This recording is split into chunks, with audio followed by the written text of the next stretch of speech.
Company के business depend कर रहा है, कंपनी का ग्रोथ डिपेंड कर रहा है। ई कॉमर्स प्लेटफॉर्म काफ़ी बूमिंग पे है एंड जोमेटो के डिलीवरी बॉय ने जो डिलीवरी देने आया था खाना, लड़की को अकेले घर में देख उसने उसे किस कर दिया। Darshan alias Dhruva, a class 10 dropout, has defrauded the e-commerce brand of rupees 1.3 crore. अगर वो ट्रस्ट आपका अगर हैम्पर हुआ तो आपका ओवरऑल बिजनेस पे इम्पैक्ट होगा। How the delivery boys were continuously found violating the traffic rules. वो लड़के दिन में डिलीवरी बॉय के रूप में काम करते थे और रात होते ही उनका काम कहीं अधिक जटिल था। वहाँ से वो कंसाइनमेंट लगभग कुछ 2 करोड़ का माल था। अच्छा, वो कंसाइनमेंट जा रहा था आपका पुणे। ड्राइवर जो माल लेकर गया उसके माल में से कुछ चोरी हो गया। अमेजन, फ्लिपकार्ट, मिंत्रा और मीशो, इस टाइप का जो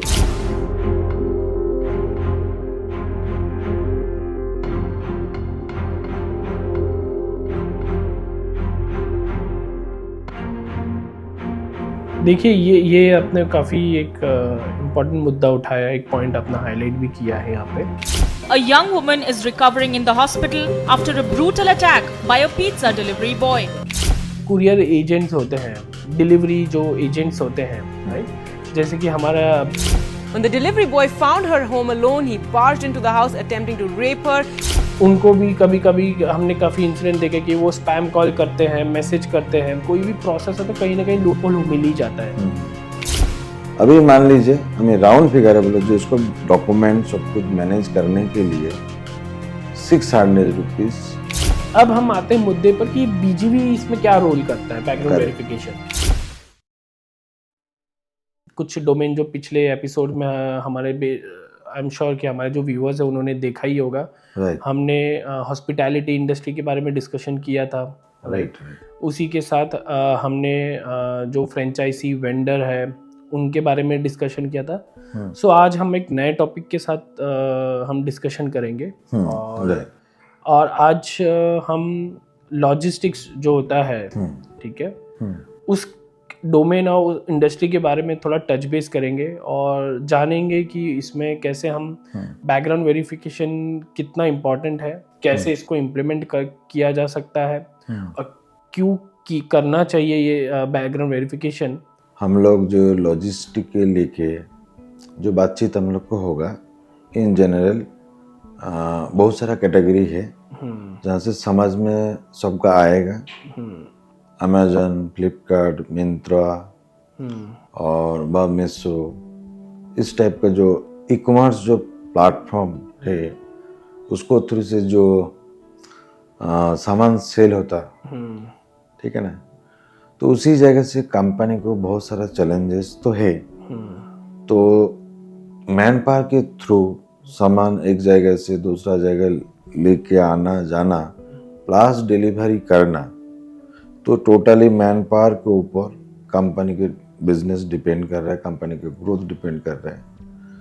मैन पावर के जो चैलेंजेस का जो एक पॉइंट, एक पैरामीटर है, ठीक है, तो कंपनी जो चैलेंजेस माने फील करते, चैलेंजेस जो होता है कंपनी के अंदर, तो ऐसा कैसे उसको सॉल्यूशन बा जो चैलेंजेस रिड्यूस हो सकता है, इस टॉपिक के बारे में, राइट सर? हाँ जी। तो एक्चुअल चैलेंजेस क्या क्या होता है? चैलेंजेस देखिए हर एक इंडस्ट्री में कोई ना कोई चैलेंजेस होते हैं, राइट। रही बात लॉजिस्टिक्स की, ठीक है, लॉजिस्टिक्स को हम कैटेगरी वाइज डिफाइन कर सकते हैं बिकॉज चैलेंजेस डिपेंड करता है कि आप किस लेवल पे हो, ठीक है, एंड आप कहाँ पे वो प्रोसेस कहाँ पे अटका हुआ है, कहाँ पे आपको वो सारी चीज़ें जो उसका एंड गोल है वो क्या है, उसके ऊपर आपका चैलेंजेस डिफाइन होता है। सो हम एक बेसिक सा जो स्टैंडर्ड एग्जांपल ले सकते हैं यहाँ पे, जैसे कि जो कुरियर एजेंट्स होते हैं, डिलीवरी जो एजेंट्स होते हैं, राइट? जैसे कि हमारा अभी ई कॉमर्स प्लेटफॉर्म काफ़ी बूमिंग पे है and It is fast and seamless, and it is redefining the way we shop. Probably go to an e-commerce website, your Amazons or Mintras. आने वाले वर्षों में भी वो काफ़ी बूमिंग पे होगा। सो अगर मैं एक स्टैंडर्ड एकदम कॉमन एग्जांपल लूँ ई कॉमर्स का, ठीक है, ये भी एक आपका एक लॉजिस्टिक्स के अंदर ही आता है, जहाँ पे आपका सामान जो आपका जो रिटेलर है या जो सेलर है वहां से आपके एंड कस्टमर तक जा रहा है। अब वो जो सामान जो गुड एक पॉइंट ए टू बी जो जा रहा है उसी को बेसिकली हम लॉजिस्टिक्स के अंदर कंसीडर करते हैं, और उसके रिलेटेड जो भी चीजें या डिपार्टमेंट जो उसके साथ इन्वॉल्व है वो सारी चीजें आपका लॉजिस्टिक्स में कंसीडर हो जाता है। राइट। सो अगर हम चैलेंजेस की बात करें तो देखिए बहुत कॉमन सा चैलेंजेस सभी लोगों को आई होप पता ही होगा ये सारी चीज़ें, और एक्सपीरियंस भी कुछ लोगों ने किया होगा कि जो एजेंट्स होते हैं, ठीक है, वो हमने काफ़ी इंसिडेंट न्यूज़ में देखा था कि वो पार्सल जो आता है उनके पास वो कभी चेंज कर देते हैं।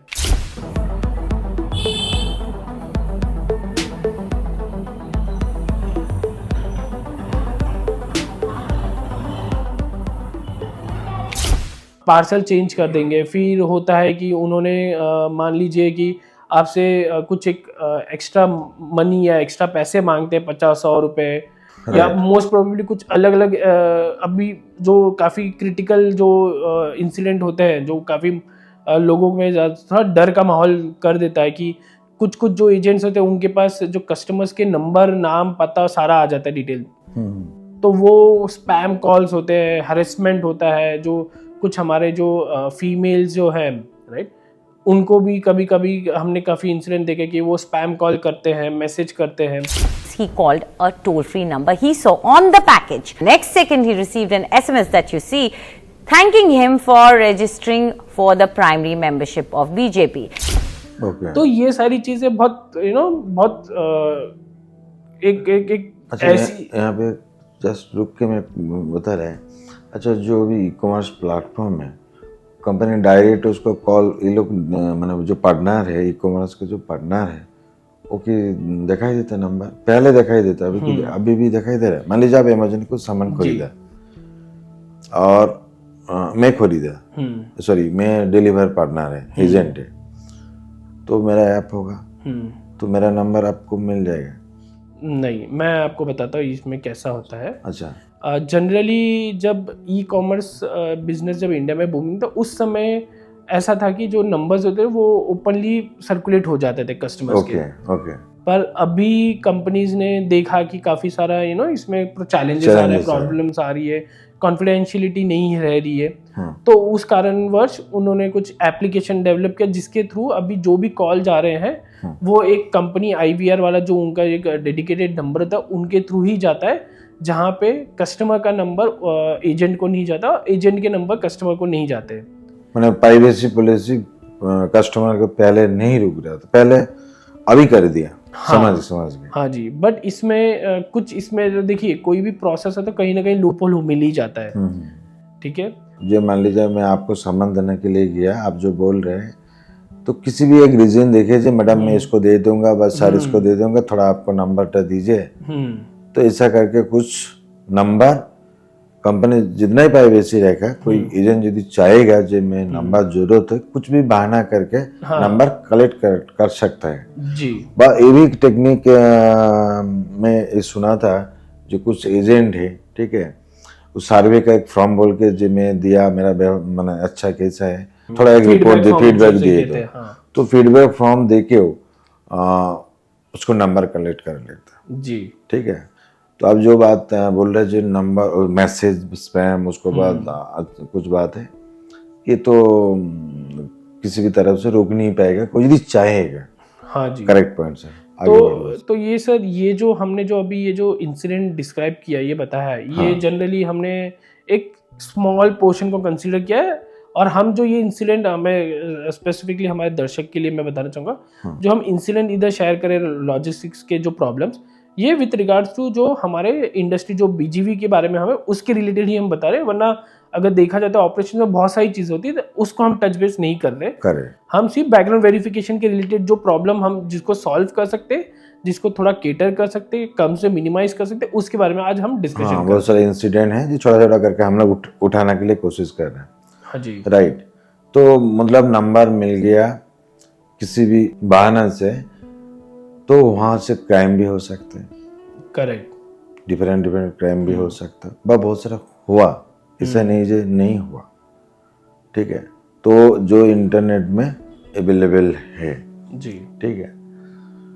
तो इसको रोकने के लिए कंपनी का हम लोग नेम मेंशन किया पहले, जो अमेजन, फ्लिपकार्ट, मिंत्रा, मीशो, बादर्स कुछ और भी कुछ प्लेटफॉर्म है, जिसको प्रोटेक्ट करने के लिए, रिस्क कम करने के लिए बैकग्राउंड वेरिफिकेशन और पुलिस भी वेरिफिकेशन वो लोग कराता है, ठीक है ना।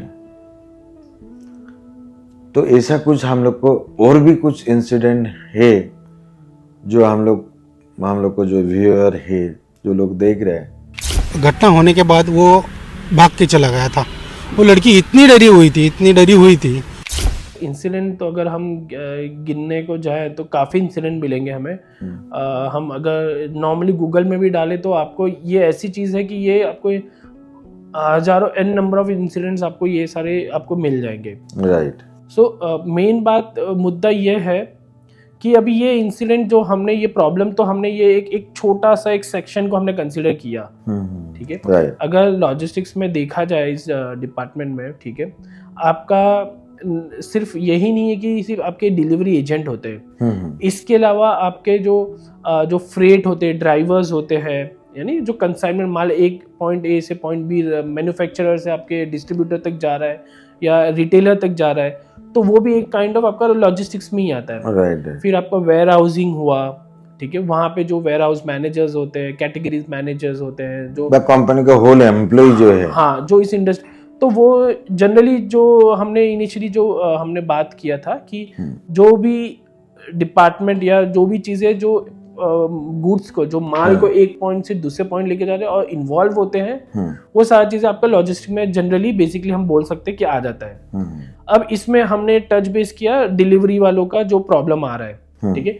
सेम अगर उसी चीज़ को हम कंसिडर करें जो ट्रांसपोर्टेशन में होता है, माल, करोड़ों का माल ड्राइवर एक पॉइंट से बी पॉइंट लेके जा रहा है, ड्राइवर मान लीजिए ट्रक लेके गायब हो गया, बीच में माल कुछ फेर बदल कर दिया, चेंज कर दिया, तो अब समझ सकते हो कि कितना लाखों का नुकसान होता है एक छोटी सी चीज की वजह से। और ड्राइवर का तो सर मैं बताऊं, मैं पर्सनल भी एक्सपीरियंस है। मैं एक इंसिडेंट शेयर करना चाहूँगा हमारे व्यूवर्स के लिए कि एक कंसाइनमेंट था। मैं अपने इनिशियल डेज की बात कर रहा हूँ, जब मैं इंश्योरेंस इंडस्ट्री में काम करता था। जस्ट कॉलेज पास आउट हुआ था, इनिशियल डेज की। उस समय हमारा जो कंसाइनमेंट था, वो मैन्युफैक्चरर, जो हमारे जो क्लाइंट थे, वो मैं नाम नहीं ले सकता अभी, वहां से वो कंसाइनमेंट लगभग कुछ 2 करोड़ का माल था। अच्छा। वो कंसाइनमेंट जा रहा था आपका पुणे, ठीक है। अब सभी को पता है कि उसमें काफी सारे माल होते हैं और वो पता है कि ब्लैक मार्केट में बेचो तो आपको काफी सारा प्रॉफिट और ये सारा, और काफी खरीदार भी मिल जाते हैं। अब माल आपका कुछ आधा रास्ता ही शायद पहुंचा था, लगभग औरंगाबाद के आसपास कहीं पहुंचा था। उसका ट्रैकिंग गायब हो गया। अच्छा, ट्रैकिंग गायब। हाँ। अब कंसाइनमेंट पहुंचने में फिर डेट होता है ना कि कंसाइनमेंट आज डेट का एक्सपेक्टेड है, नहीं आ रहा, ड्राइवर को कनेक्ट कर रहे हैं, सब पता नहीं चल रहा है क्या हो रहा है। तो सब शौक। फिर बाद में पुलिस कंप्लेन किया गया कि ये क्या हो गया, कि ट्रक ही गायब हो गई, पता ही नहीं। फिर हम तो चलो इंश्योरेंस में थे तो हमें क्लेम हमारे पास क्लेम आया, तो क्योंकि इन्वेस्टिगेशन, हम इंश्योरेंस में थे तो claim investigation was our part, हमें उसमें भी थोड़ा इन्वॉल्व होना पड़ता था, देखना था। तो पुलिस रिपोर्ट हुई, FIR आया, सब हुआ, इन्वेस्टिगेशन हुआ। फिर जाके पता चला कि जो माल था, ट्रक एक जगह कहीं एक जंगल में खाली मिला, उन्होंने माल किसी एक दूसरे टेम्पो में, मल्टीपल छोटे छोटे टेम्पो में लेके पूरा का पूरा माल उन्होंने निकाल के गायब हो गए। अब आप समझ सकते हो कि चलो वो तो चलो इंश्योर्ड था तो इंश्योरेंस कंपनी देगी, ऐसा तो जरूरी नहीं है कि हर चीजें इंश्योर्ड होती है। और अगर इंश्योर्ड भी होती तो पूरा पैसा आपको मिलता नहीं है, उसमें कहीं ना कहीं इंश्योरेंस कंपनी का कुछ ना कुछ डिडक्शन होगा और कुछ क्राइटेरिया होता है, उस हिसाब से आपका डिडक्शन होता है। यानी अल्टीमेटली जो कस्टमर है उसको लॉस तो सहना ही सहना है, वो बच ही नहीं सकता है सब चीजों से। तो अब हम आते हैं मुद्दे पर कि BGV इसमें क्या रोल करता है, बैकग्राउंड वेरिफिकेशन।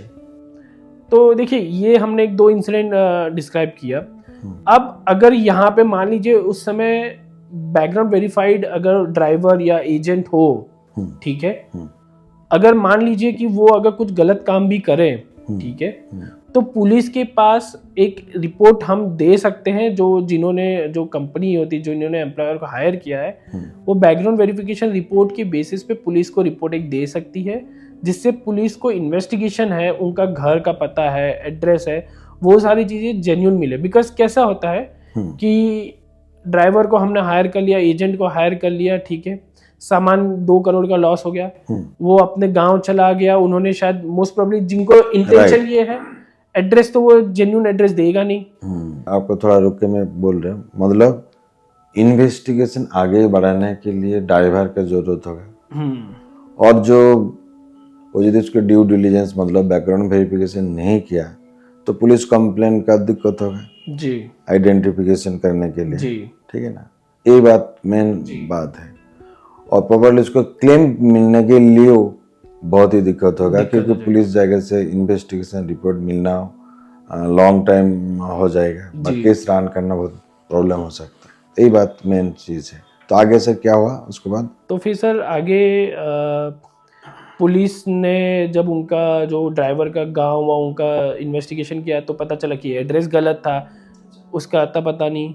बट बाद में हमारा तो चलो वहीं पे रोल खत्म हो गया था एज एन इंश्योरेंस उस समय, बट बाद में हमें क्लाइंट से पता चला कि वो बंदे को पकड़ लिया था कहीं और जगह से, बट कहीं ना कहीं उसने आधा माल बेच दिया था, पूरा माल रिकवर नहीं हो पाया था। तो आप समझ सकते हो कि इसमें कितना चैलेंजेस और कितने प्रॉब्लम से गुजरना पड़ा क्लाइंट को, ऊपर से माल का नुकसान, इंश्योरेंस कंपनी, ये पुलिस के चक्कर, और आपको पता ही कि आजकल के जुरिडिक्शन में काफ़ी सारे जो है आपके जो अननेसेसरी जो कॉस्ट खर्चे होते हैं, ये सब में ही चले जाते हैं, जबकि आपका वहाँ पे कुछ चीज़ें जो जेन्युइनली हो जानी चाहिए। Right sir. तो मेन जो फोकस जो एरिया है, मैंने यहाँ पे हम लोग को अभी जो बात के अंदर निकल के आया, इम्पोर्टेंट बात है, मतलब लॉजिस्टिक जो कंपनी है उसको एम्प्लॉय के जरूर बैकग्राउंड वेरिफिकेशन करा रहे, क्योंकि सामान लेके आ रहे जा रहे, प्रीवियसली हम लोग बात किया तो करा रहे। तो यहाँ पे क्वेश्चन है, तो ये तो बिग कंपनी है, सबको पता है, नेम भी पता है, बट बहुत सारा इंडिया के अंदर स्मॉल मीडियम ट्रांसपोर्टेशन कंपनी है, बा स्मॉल मीडियम ई कॉमर्स भी है जी, ठीक है, एक सामान का दूसरा लोकेशन के भेजने के लिए कोशिश कर रहे, कुरियर के थ्रू, अदर्स इस लॉजिस्टिक के थ्रू, जो भी है, और स्मॉल मीडियम कुछ ट्रांसपोर्टेशन अपना जाएगा से अपना, जैसे मान लीजिए ई कॉमर्स एक अमेजोन के प्लेटफॉर्म है, ठीक है, तो टोटल इसको इकोसिस्टम सपोर्ट कर रहा है, बट एक मीडियम स्मॉल जो बिजनेस ओनर है इस टाइप का जो बिजनेस कर रहा है, तो वो कैसे क्यों बैकग्राउंड वेरिफिकेशन नहीं करा रहे? बाय अवेयरनेस भी मुझे लगा इतना ज़्यादा कुछ नहीं, क्योंकि स्मॉल एक अमाउंट कराने के लिए जो मेनली जो एक्सपेंस होगा, तो बाद में भारी बहुत लॉसकन हो सकता है, उसको बहुत ही लॉसकन हो सकता है ना, तो इसको भी अवेयरनेस मुझे लगा करना चाहिए। तो आपको इस बारे में क्या राय है? देखिए ये आपने काफ़ी एक इम्पॉर्टेंट मुद्दा उठाया, एक पॉइंट अपना हाईलाइट भी किया है यहाँ पे कि जो स्मॉल मीडियम जो हमारे जो बिजनेसमैन होते हैं जो इस डोमेन में है, स्पेसिफिकली अगर मैं उसकी बात करूँ, तो इनमें देखिए कैसा होता है कि कोई चीज़ें सिस्टमैटिक तरीके से नहीं होती है। ऐसा नहीं मैं ये कह रहा कि सारा का सारा कि आउट ऑफ प्रोसेस कुछ भी चल रहा है, बट यस कुछ चीज़ें वहाँ पे सिस्टमैटिक तरीके से नहीं होती है। एग्जांपल हम ले रहे थे कि मान लीजिए कोई आपके हेल्पर चाहिए गोडाउन में, आपका जो ड्राइवर के साथ जो हेल्पर चाहिए, तो वो कैसा है कि भाई आपके यहाँ पे एम्प्लॉय होके बोलेंगे गाँव से किसी लड़के को बुला लो, वो कर लेगा, ये कर लेगा, कुछ अता पता होता नहीं है। और फिर बाद में अगर कुछ इंसिडेंट हुआ तो फिर हम और परेशान हो जाते हैं। तो कहने का मतलब ये है कि आप देखिए जो भी आप बंदा आप ले रहे हो, ठीक है, देखिए उसमें 500,000 रुपया खर्च करना वो आपको एक हिसाब से आपको सुटेबल है, जहाँ पे आपको आप एक बोलते ना कि आप एक वो दिमाग से आपका प्रेशर निकल जाएगा कि यार अगर कुछ हुआ तो इन फ्यूचर क्या हो सकता है क्या नहीं हो सकता। आपका एक वेरीफाइड बंदा होगा, आपके साथ जो भी बंदा आपके साथ जुड़ा है, ठीक है, आपने कुछ काम रिस्पॉन्सिबिलिटी दी है, कुछ आपके कुछ जो गुड्स है, जो सामान इतने, वो सारा चीजें किसी बंदे के ट्रस्ट के बेसिस पे ही चल रहा है आपका। करेक्ट। अगर वो ट्रस्ट आपका अगर हैम्पर हुआ तो आपका ओवरऑल बिजनेस में इम्पैक्ट होगा। सो आपको एक बाद में लॉस भी होगा। लॉस तो बाय डिफॉल्ट होना ही है इसमें, और रेपुटेशन भी खराब होगा। हाँ, तो इसीलिए बैकग्राउंड वेरिफिकेशन हम इसीलिए क्या सुझाव देते हैं कि इस इंडस्ट्री में कि आपको जो भी बंदा आप ले रहे हो, ठीक है, क्योंकि मोस्टली इस इंडस्ट्री में सब बाहर के जो गांव से Tier 3 सिटीज से सब एम्प्लॉय सारे ज्वाइन होते हैं, तो उनका बैकग्राउंड वेरीफाइड होना चाहिए ताकि आपको श्योरिटी रहे कि आपके एब्सेंस में जो आप गोडाउन में या आपके जो गाड़ी है वो सही हाथ में है, सही जगह सब हो रहा है, ताकि इन फ्यूचर आपके पास सारा प्रूफ हो, एविडेंस हो, अगर कुछ हो आप जो हमारे जो लीगल कंप्लायंस है उसमें भी आप सपोर्ट कर सकते हो, जुरिडिक्शन को भी, कि आपने ये सारी चीजें फुलफिल करके रखा हुआ है। कोई बिजनेस सुना, उसको एक एम्प्लॉय का 10,000 सैलरी दे रहा है एग्जाम्पल के लिए जी, ठीक है, तो ईयरली तो उसको कितना पड़ रहा है 1,20,000। अभी मान लीजिए हमें राउंड फिगर है बोलो, जो उसको डॉक्यूमेंट सब कुछ मैनेज करने के लिए 600 रुपीज ओनली 600 रुपीज हुआ। 1 ईयर के अंदर उसको कॉस्टिंग कितना हुआ पर मंथ 50 रुपीज करके हो रहे हैं, राइट। तो मान लीजिए सैलरी उसको हुआ 10,050 रुपीज। तो कोई भी बिजनेस होना कि इस टाइप का माइंड सेट मुझे लगा, यदि ड्यू डिलिजेंस करने के लिए उसको इंटरेस्ट है, करना भी चाहिए, तो कॉस्टिंग माइंड में लेना ही नहीं, क्योंकि वाइटल है, डॉक्यूमेंटेशन पार्ट बहुत वाइटल है, ठीक है ना। तो इसी हिसाब से एक ऑथेंटिसिटी जो भी पार्टनर है बा जो जॉब कर रहा है, जो डोमेस्टिक वर्क कर रहा है, बा जो आप ड्राइवर बोला बा आधा साधा जो भी एंगल से काम कर रहा है, मुझे लगा बिजनेस को बहुत हेल्प होगा, एक ट्रांसपेरेंसी आएगा, ट्रस्ट बढ़ेगा, साथ साथ क्या होगा, जो कर रहा है उसको साथ भी एक हेल्दी गुड रिलेशनशिप बन सकता है एज पर वर्क जो एम्प्लॉय के साथ जी। तो सर हम लोग काफी 2 पॉइंट के ऊपर हम लोग बात किया। अभी जो लॉजिस्टिक कंपनी है, जो इसको नेम हम लोग लिया पहले, फिर अगेन ले लेता, मान लीजिए अमेजोन, फ्लिपकार्ट, तो मेनली लॉजिस्टिक जो वर्कर है, माने जो हेल्प करते हैं, जो एम्प्लॉय है, उसका कौन सा बैकग्राउंड वेरिफिकेशन कराना चाहिए, चेक कौन सा कराना चाहिए, क्योंकि बैकग्राउंड वेरिफिकेशन बहुत सारा चेक होता है जी। पर्टिकुलर हम लोग बात कर रहे हैं डिलीवरी के ऊपर, डिलीवरी पार्टनर के ऊपर बात कर रहे हैं, ठीक है। तो उसी हिसाब से कौन सा चेक कराना चाहिए। अगर मैं ई कॉमर्स बिजनेस की मैं बात करूं, ठीक है, जो डिलीवरी एजेंट्स होते हैं, पार्टनर्स होते हैं, सो उसमें जनरली एज एन बीजीवी एजेंसी हम सुझाव करते हैं कि आप उनका एड्रेस वेरीफाई करवाइए, उनका जो परमानेंट एड्रेस होता है वो, सेकेंडली उनका प्रेजेंट एड्रेस, ये एड्रेस वेरीफाई करवाना चाहिए, ओके। फिर उनका आईडी प्रूफ वेरीफाई होना चाहिए, राइट। और थर्ड इम्पोर्टेंट है उनका पुलिस वेरिफिकेशन और उनका जो क्रिमिनल बैकग्राउंड चेक है वो वेरीफाई होना चाहिए। ये 3 चीज एक मस्ट होना चाहिए फॉर डिलीवरी एजेंट और जो आपके जो इनिशियल लेवल पे जो एम्प्लॉय जो सारी चीजें प्रोसेस मैनेज कर रहे हैं या जो डिलीवरी का काम कर रहे हैं, ये चीजें मैंडेट होनी चाहिए, ताकि आपका जो उनका जो कंप्लायंस है, जो ड्यू डिलिजेंस है, वो आपका फुल प्रूफ आपका वैलिडेटेड रहे, ताकि इन फ्यूचर आपको कोई दिक्कत ना हो। अरे मान लीजिए हायर पोजीशन में कुछ एम्प्लॉय हो, तो उस टाइम अलग कंपोनेंट ऐड हो सकता है। अगर आप एम्प्लॉय आपका हायर मैनेजमेंट में है या हायर पोजीशन पे, तो आप अकॉर्डिंगली उनका जो क्वालिफिकेशन है, ठीक है, एजुकेशन हुआ, उनका पास्ट एम्प्लॉयमेंट हुआ, फिर आपका अलग और 2-3 चीजें अगर बीजीवी जैसे क्रेडिट चेक हुआ, क्रेडिट चेक होता है, फिर आपका उनका फिर ड्रग टेस्ट भी, ड्रग चेक वो सब भी होता है, पर वो बहुत एक इन डेप्थ हो जाएगा अगर मैं वो सारी चीज़ों पे जाऊँ। ड्रग और साइकोमेट्रिक और बहुत सारे अलग अलग तरीके के टेस्ट होते हैं। बिहार के सर आप क्या बोलना चाहते हैं, क्योंकि हम लोग के एपिसोड के अंदर हम लोग कोशिश किया जो एटलीस्ट एकदम इन जनरल लैंग्वेज में जहाँ से हम लोग को बात समझ में आएगा और थोड़ा सा अवेयरनेस भी क्रिएट होगा, तो हम लोग 3-4 पॉइंट के माध्यम से कुछ बोलने के लिए कोशिश करें, जहाँ से जो इनसाइड होता है लॉजिस्टिक के लिए मैन पावर के साथ रिलेटेड, और वहाँ पे सफरिंग होता है कस्टमर, और लास्ट कंपनी का जो ब्रांड जो इमेज वो भी खराब होता है, ठीक है ना जी। तो ये एक प्रोसेस है, प्रोसेस के रुकना के लिए, कम करने के लिए जो एमएनसी कॉर्पोरेट कंपनी वो लोग बैकग्राउंड प्रोसेस मैंडेटरी कराता है, ठीक है।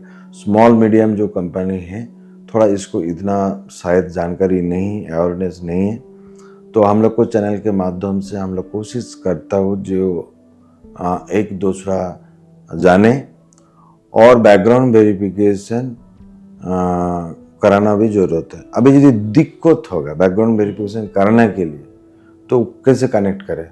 आसान अगर भाषा में मैं कहूँ, आप सीधा गूगल में जाके आप काफ़ी सारे एजेंसीज होती है उनसे आप कनेक्ट कर सकते हो डायरेक्टली।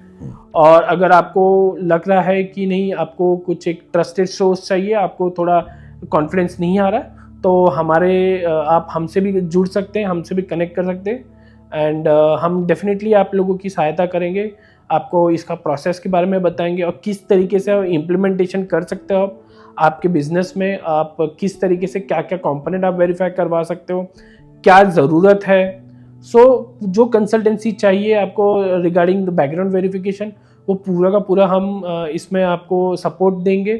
और आपको अगर कुछ भी इन फ्यूचर आपको लग रहा है कि आपको और इन्फॉर्मेशन और इस टॉपिक या कोई एक स्पेसिफिक टॉपिक जो आपको लग रहा है कि और आपको इंसाइट चाहिए, कमेंट में जाके आप कमेंट कीजिए, हम वो टॉपिक को फिर से उठाएंगे और थोड़ा इन डेप्थ हमारे व्यूवर्स को इसके बारे में थोड़ा डिटेल में समझाएंगे। और एक बात यहाँ पे उठ के मेरे को याद हो गया, जो हम लोग इसको अवेयरनेस करने के लिए हम लोग वेबिनार जो प्रोग्राम है, स्मॉल मीडियम जो भी कंपनी है, वेबिनार भी हम लोग स्टार्ट किया, जहाँ से बिजनेस ओनर ज़्यादा मेन बैकग्राउंड वेरिफिकेशन टॉपिक के लेके और भी जानकारी ले सकता है, तो वो भी लिंक हम लोग डिस्क्रिप्शन में दे देंगे, ठीक है। तो जो वहाँ पे जो भी शेड्यूल होगा वो फ्री में वो देख सकता है, ठीक है। तो ये भी एक मैटर हम लोग पे है। तो आज के जो हम लोग को कॉन्वर्सेशन यहाँ पे हम लोग एंड करते हैं, एंड फिर मिलते हैं नेक्स्ट एपिसोड में, जहाँ पे हम कुछ नए टॉपिक और नए डोमेन के बारे में थोड़ा डिस्कशन करेंगे। राइट। ठीक है, चलिए सर, थैंक यू, धन्यवाद।